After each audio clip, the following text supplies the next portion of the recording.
You know, it's really hard living a military life, especially as a spouse or a dependent. Um, Never fails, there's the phone, I'll be right back.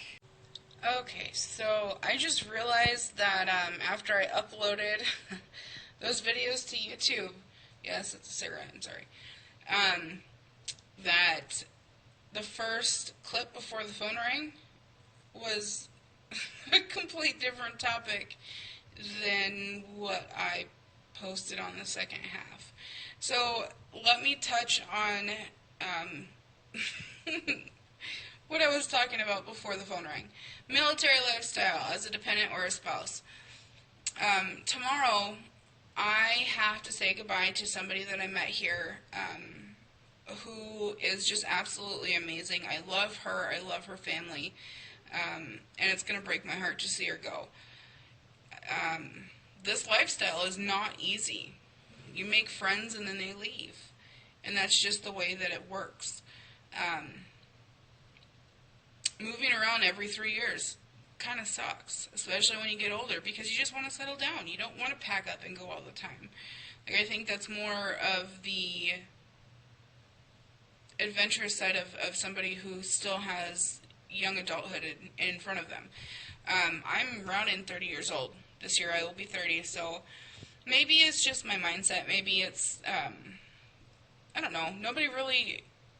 There's not a handbook on the military when you marry into it. There's definitely not, a guide to how you're supposed to deal with moving every 3 years, or, changing your kid's school, or just the lifestyle in general. There's no rule book, no guidebook for that. And so it makes it really hard to make friends, make good friends at that. So tomorrow morning, this friend of mine, she's got her flight because they're PCSing to the East Coast, and I'm not going to see her again for God knows how long, unless by coincidence we get stationed in the same place. It's really hard to say goodbye, but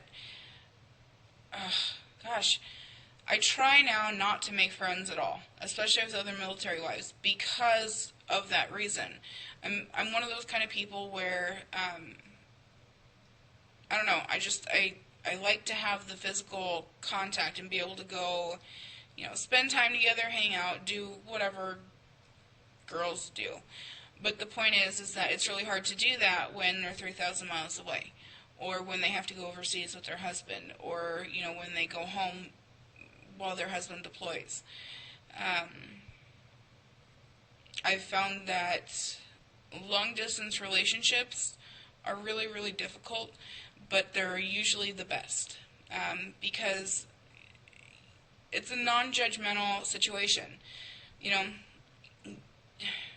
I guess I'm looking for the words. You're not seeing them on a daily basis, so it's not the things they did that you miss.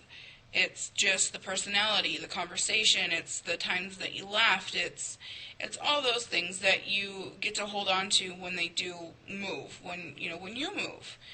So, while they suck because you can't physically be around them anymore, they're probably the best relationships, because you know that they're strong, the bond is strong, and for military wives especially, or spouses in general,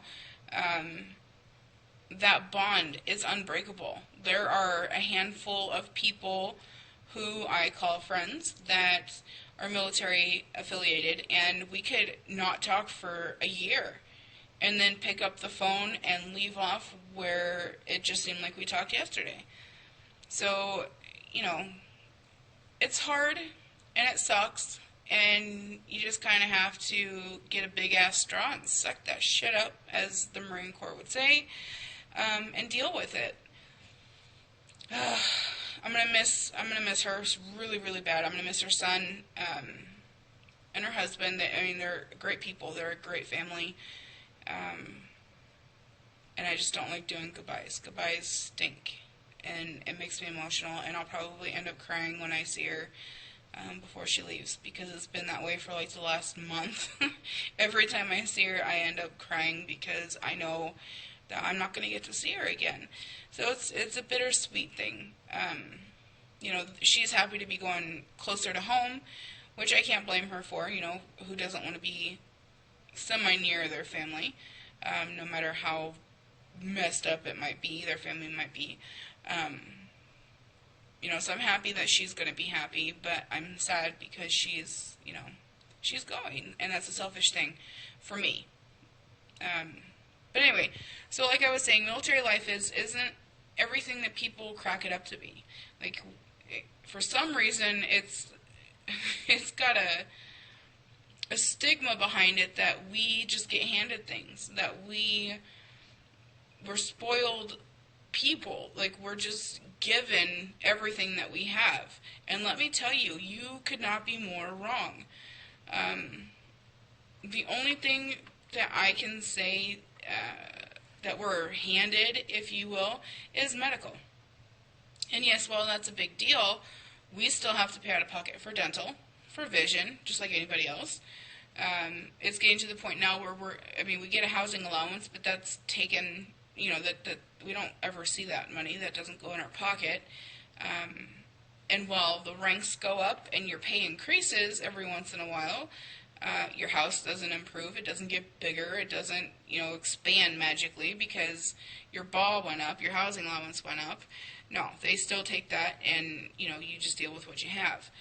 But we work just as hard as a civilian would. We have to earn everything we have just like a civilian would. God, that almost it almost makes me want to go on to a rant because of how ignorant people can be. We work hard. We work really hard for the things that we have. So while the military members, you know, go through things that even us spouses will never understand, the dependents and the spouses also go through things that they're never going to understand, and that civilians are never going to understand. So, I don't know, it's a lifestyle all on its own, and it's definitely difficult with no guidance. So you try to look for those people who have some kind of experience. Anybody with advice really is good. You have to get through it somehow. So my point is that Brittany Smith, I love your family. I'm going to miss you guys so much. Thank you for just being a true friend. Thank you for being there when nobody else was. Thank you for the fun times. Thank you for going to LA with me and just being goofy, being silly. Thank you for, you know, coming over and spending the holidays with us and sharing that experience. Thank you for letting me get to know Parker and baby Ari Kai. I don't know. Really grateful that we met you. Really sad that you got to go, but I am happy for you because I know that you're going to be in a place where you're more comfortable, more happy, and closer to home. And there's nothing like home. So I'm going to end this video on that, and now I have to make a new intro for the other half of my video, which I thought I was talking about and I wasn't. So anyway, just know that we love you. Stay in touch. You're awesome, dude. You brought out a side of me that I didn't know I had. You helped me to be me, to express myself the way I feel like I needed to, like I wanted to. And you've given me a lot of laughs, for sure. Like, you're probably one of the best people I know. So, I love you, girl. Good luck. Have a safe flight. And we'll talk soon.